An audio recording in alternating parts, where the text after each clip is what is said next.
Oops, wait lang mga kabahay ng Picture Home Buyers. Gusto bang magkaroon ng expanded townhouse na provision for 3 bedrooms, merong 2 toilet and bath, malamig ang klima dahil few minutes away lang to Tagaytay? Tara, house tour tayo.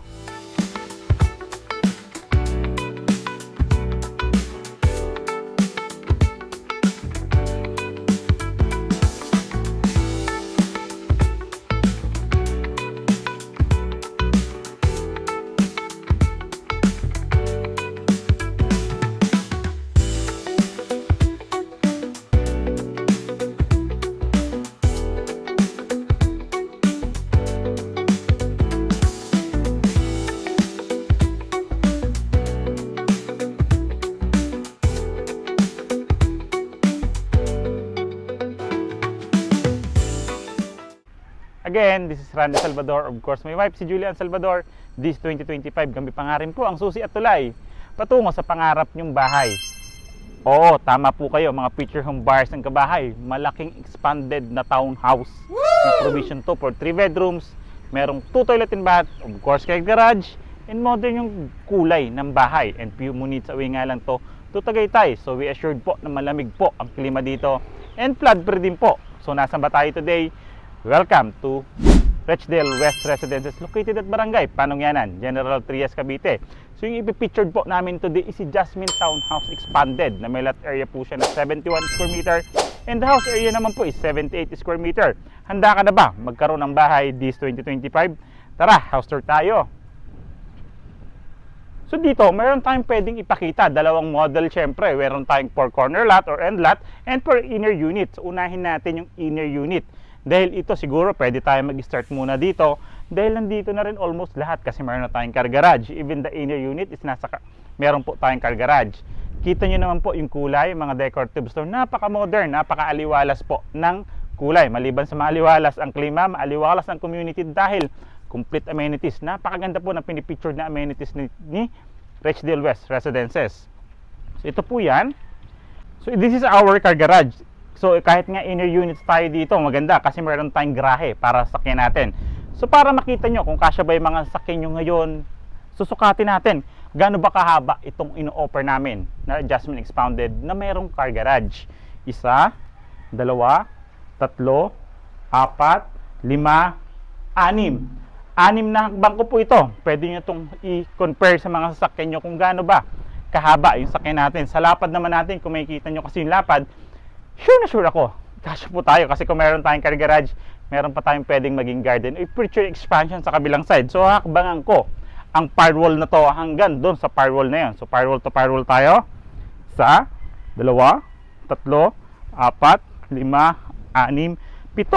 So 7 hakbang ko to, si Jasmine Expanded. So nakaka-excite no?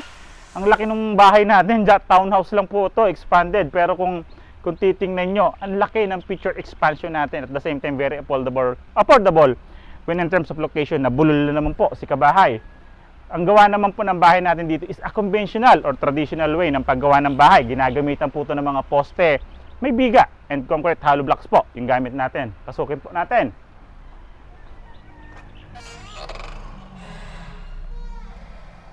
Welcome to Jasmine Townhouse Expanded. Kay Jasmine Townhouse Expanded, which is si Axia Development Corporation po ang ating developer dito. So wala tayo nakikitang dress-up unit, model house o enhanced na unit or nakabihis na yung bahay. So lahat po ng ipinapakita namin dito is actual turnover. Kung ano po yung marireceive nyo as a home buyer, ito na po iyon. So this is our Jasmine Expanded. Ang ganda, napakalawak. So dito mamaximize yung space o yung pag-distribute bawat layout ng gusto yung layout dito. Kayang-kaya kasi meron na po itong toilet and bath. Ang good news pa niyan kasi sa likod natin meron pa tayong service area na mahaba din po. So pagpasok natin ng pintuan, syempre ito yung magsisilbi nating living area. Kasi pagpasok mo dito, naka-divide pa to eh. Naka-divide tong kalahati na to papunta doon sa dining area natin. Maganda po ang layout ni Jasmine Townhouse Expanded. So ngayon, meron pa rin po tayong dalang panukat, which is yung distance meter natin, para malaman nyo pa rin po yung lapad, lawak ng Jasmine Townhouse Expanded natin. So yan po. So malaking tulong po itong distance meter natin para makita natin yung laki lapad at haba ng ating bahay o yung mga pinipicture naming bahay. Diba? So, ayan po, yung haba niya is 6.4 meters. Ito po yung i-divide nyo sa dalawa for living and the dining area natin. Yung lapad niya naman po, so yung lapad niya po is 5.1 meters. So, dito, makikita nyo na malawak po talaga. Then, katulad nga ng sabi ko, pagpasok nyo na pintuan, living area, so andito po yung dining area or the kitchen area natin. Ito yung pwedeng magsilbi nating pinaka kitchen and the dining area. Pwede tayo maglagay dito 6 seaters na dining area set. Then, ito yung pinaka-kitchen countertop natin. Naka-tiles na po siya, which is ceramic tiles. Wala po tayong base cabinet. So, verti finish turnover po kasi tayo rito. Then, lahat naman po ng mga bintana natin dito is sliding windows po. And, standard po yung mga sizes ng mga bintana, which is 120 cm po. Ito mga sizes ng mga bintana natin. Lahat po yan. And, isa sa pinagmamalaki nga namin dito, dahil matibay po ang gawa niya. Tingnan nyo po yung biga na to. Ganyan po, biga poste. So, ito po yung poste ng bahay nyo. Yung mga biga ng bahay nyo po, napakatibay. Diba? Bawat yan. So, ito yung first toilet and bath naman natin dito sa baba. So, this is our first toilet and bath. Susukatin naman natin. Lapad niya, 1.2 meters. Haba niya naman po is 1.8 meters. Kung dito, makikita nyo yung poste niya rito. Naka-tiles po siya kalahati hanggang dito sa may dibdib ko, which is 5.7.5 yung height ko. Then, complete toilet pictures na rin po ito during the turnover. Yung lavatory, water closet natin is dual flush tip na din po siya. And maganda na rin yung faucet na install natin dito. Then, meron tayong awning type window for the ventilation. Pintuan natin is a plastic PVC po. Then, proceed tayo for the service area. Ito yung sinasabi ko sa inyo na meron pa tayong service area rito. Tapos sukatin ko yung service area natin. Susukatin po natin, 5 metro po yan. Simula dito hanggang dito sa kinakatayuan ko, yung pwede pa nating maging service area. Anong pwede nating gawin dito sa 5 metrong service area na to? Yung haba, kasi yung lapad niya po, yung lapad niya naman po is 2 meters yung lapad niya. Anong pwede nating gawin dito? I advise, so pwede natin itong gawing isang bedroom for our elderlies. Diba? Yung mga nakakatanda nating kasama, pwede tayong maglagay ng isang bedroom dito and kalahati natin is for laundry area, di ba? Ganyang kaganda itong Jasmine Expanded Townhouse po. Okay? Mga bintana, ang taas pa. Ang taas pa ng ceiling. Tara po, balik tayo sa loob. Proceed tayo sa second floor. Pero bago tayo mag-proceed, hindi ko nabanggit, mayroon tayong mayroon tayong 4 na outlets dito sa baba. Dito din po located yung circuit breaker natin. Circuit breaker, modern na rin, may kanya-kanyang designated area na rin. Then yung ceiling natin is steel deck or bakal po. Tara po. Bago tayo umakyat naman sa hagdanan, yung hagdanan natin, 4 na steps yan is sementado. Yung pinaka-assembly natin, railings natin is a tubular. Then, steel po yung pinaka-frame or pinaka-assembly ng footsteps natin. Then yung pinaka-ibabaw niya po is semento. Tara po.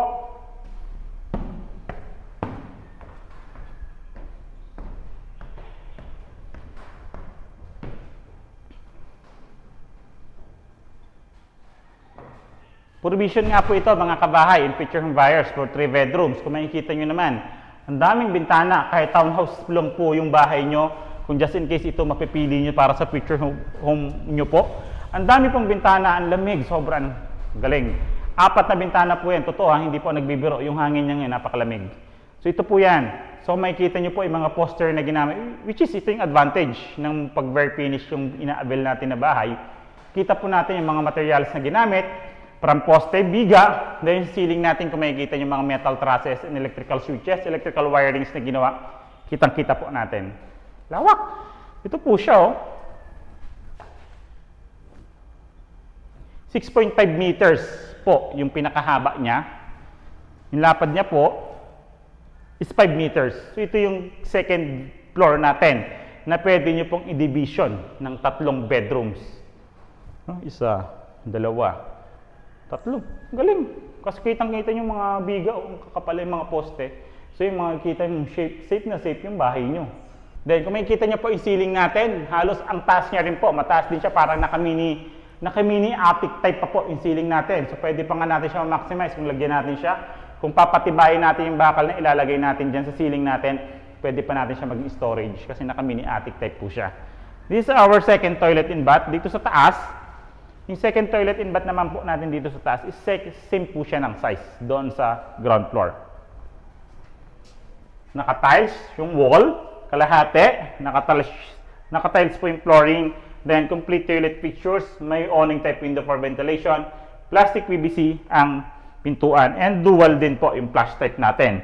Check din nga natin, check po natin yung end and corner unit kung ano yung difference siya sa side drop po.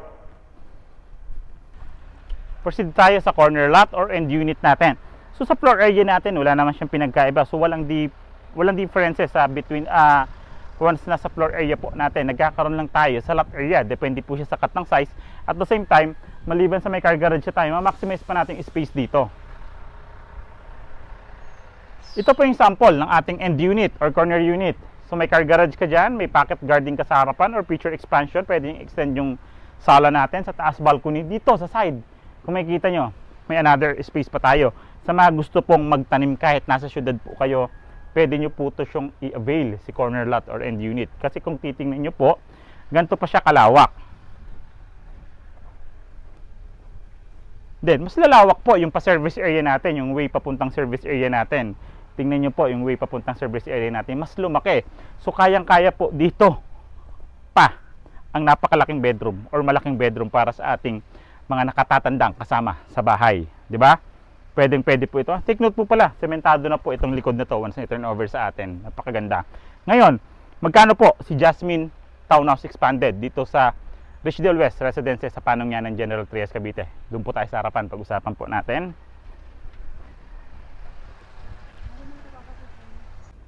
Nakita na nga natin mga feature home buyers and kabahay, si Jasmine Townhouse Expanded dito sa Richdale West Residences sa Barangay Panongyanan, General Trias, Cavite. Available po ito through Pag-ibig Financing. Hurry up mga kabahay, napakaganda ng location, especially yung phase 2 na yung inopen natin. Nandun na po yung mga major amenities natin sa phase 2. Okay po, so yung computation po ilalagay ko po dito sa side.